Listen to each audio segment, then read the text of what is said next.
everyone, it's Cheryl from Cheryl's Creations. I am back with the video I've been talking about making for a while. This video is the worst project ever. Now, I don't get frustrated with projects very often. I usually see them as a learning experience, but oh my goodness. I've gained a few more gray hairs, and those that aren't gray, I about pulled out. But this project is done. Let me show it to you, and then I'll tell you about how we got to this point. This is a llama. Okay, I love the face. The face turned out really well. And then here's the body. Let me back it up a little bit. You can kind of see. I mean, it looks like a llama. It's a little lopsided. I got it a little pulled, but and then I used the dog brush and made it fuzzy so it's soft. So you might be asking, why is it the worst project ever? So here's the story. Gal that I had done some work for, she ordered a couple things for Christmas for littles, and she messaged me back and said, can you make a llama? And so I sent her several pictures, of different patterns, and she picked one out that had loopy yarn. I'm like, oh, well, okay. So, and she says, I want it this color, not, okay, so this is the pattern that I this is the pattern I ended up using, okay? And it's got this loopy look to it. This is what made me pull my hair out. So the pattern is Old Soul Crochet Company, and it's Lindsay Llama. And she wanted it all in this kind of brownish color. She didn't want the two-tone white and beige. So I said, okay. So I got out my, because it says to use a, like a thin blanket yarn or a bulky 5 or a, yarn. And so I pulled out my blanket and I started, and I knew within about 2 rounds because that this loop stitch was going to give me a problem. So, because what you do is you leave, a loop of yarn before you go back into this next stitch. And I would do that. And when I would do my next stitch, the loop would pull, and I left bigger loops, and I went round and round, and it came out, it was starting to come out huge. And then it came out ugly. And so I thought, not working. And so I went and got 4-ply yarn, which this is out of 4-ply acrylic.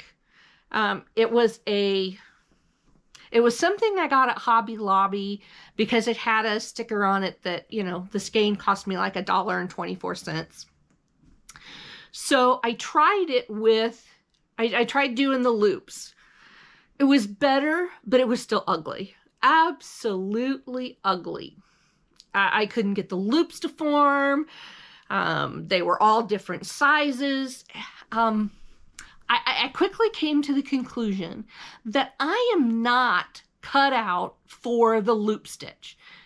Given that, I don't know what the difference is doing it here versus I have done a stacking, you can look it up on Etsy, but there's a stacking ring toy where they're like jungle animals, a lion, a tiger, an elephant, a monkey, and it comes down and it has this grassy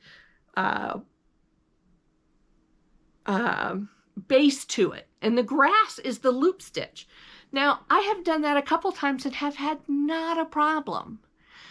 It must be something in doing it in the round, or maybe it's the couple of videos I watched on how to do the loop stitch, which you know, maybe it's my brain. There is a malfunction. So I did it with the 4-ply yarn. And I did the pattern exactly like this is. Well, mostly. I mean, I kind of did a couple of things. Because you do the center and then you kind of crochet in the legs. And somehow I got going backwards when I crocheted on the legs. So I was working from the inside out. And then when you got up here, I started working from the outside in again. So there's a couple of different textures, which that doesn't bother me.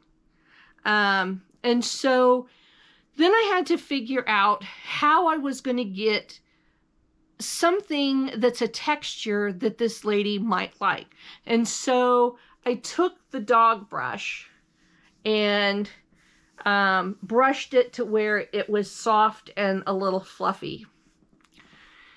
This is what if she doesn't want it, that's fine. She doesn't have to take it because I know it's not what she was expecting.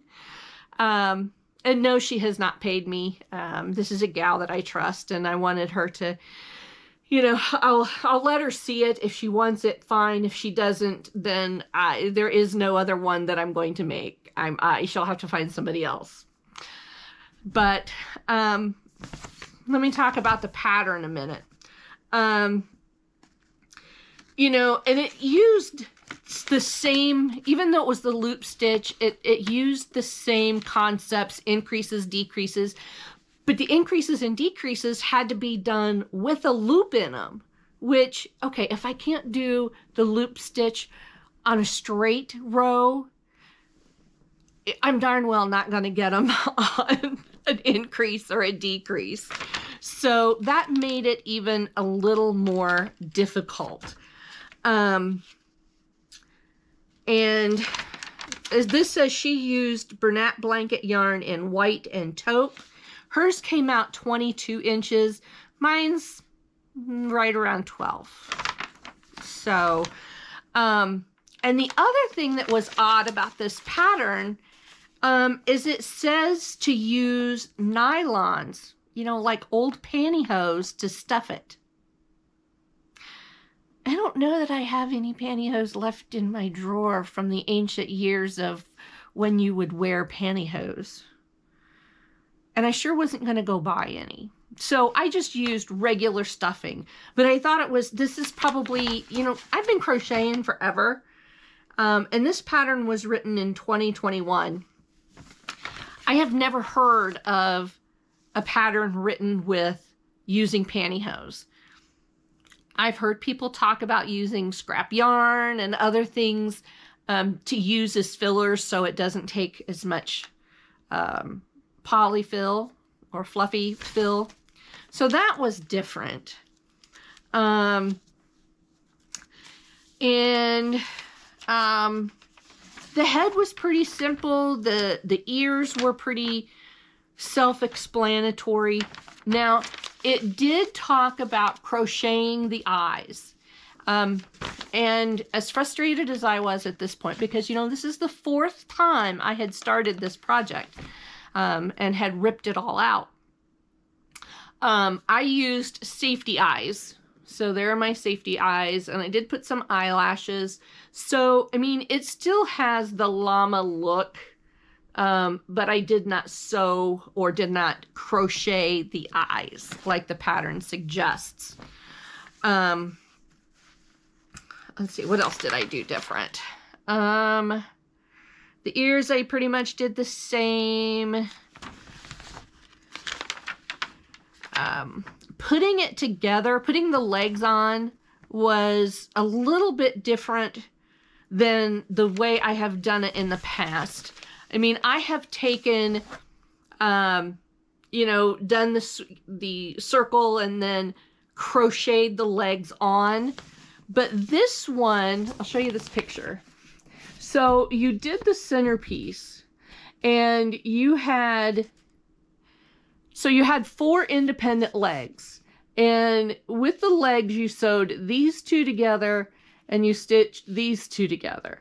Then you stitched these two onto this side and these two onto this side. And then you started going around to come up for the body, which is a little different. I've got a couple other patterns that the legs are you know, stitched in. So this was a little bit different. It was a little more difficult to find and count the stitches because you had seams, and it's like, okay, is that part of where I put it together? Is it the independent stitch that I need to stitch? And, you know, it just was, it was a little funky. So, it was, but I got through it. The tail was not an issue. And I got my little tail on there. Reading the pattern is a lot different than reading a standard non-loop pattern, because she uses LP or 1P. Looks like it's an LP. I'll show you part of it here. You can see where it says LP, LP increase, LP, and then regular stitches. And so I really had to read carefully about the loops, the increases, because those extra letters in there kind of threw me. So that's my ugly llama story. I'm telling you, I have been working on this for a good, well, since right after Christmas. So a good 3 weeks. I have been trying to do this. I did part of it, you know, and then I put it down for several days, and then I picked it back up. I made some progress. Then I had to not look at it because it was one of those it was one of those projects where you just wanted to throw it in a container and not, you know, it doesn't exist anymore. But it is finished, and I am going to send a picture. I hope she does like it, and I'll keep you updated whether she likes it or not. But that's my ugly llama story. So anyway, thanks for checking in and hanging out and listening to my ugly llama story, and hit that subscribe button if you haven't. I love to have people pop in and see what's going on, and I will see you in the next video. Crochet away, everybody!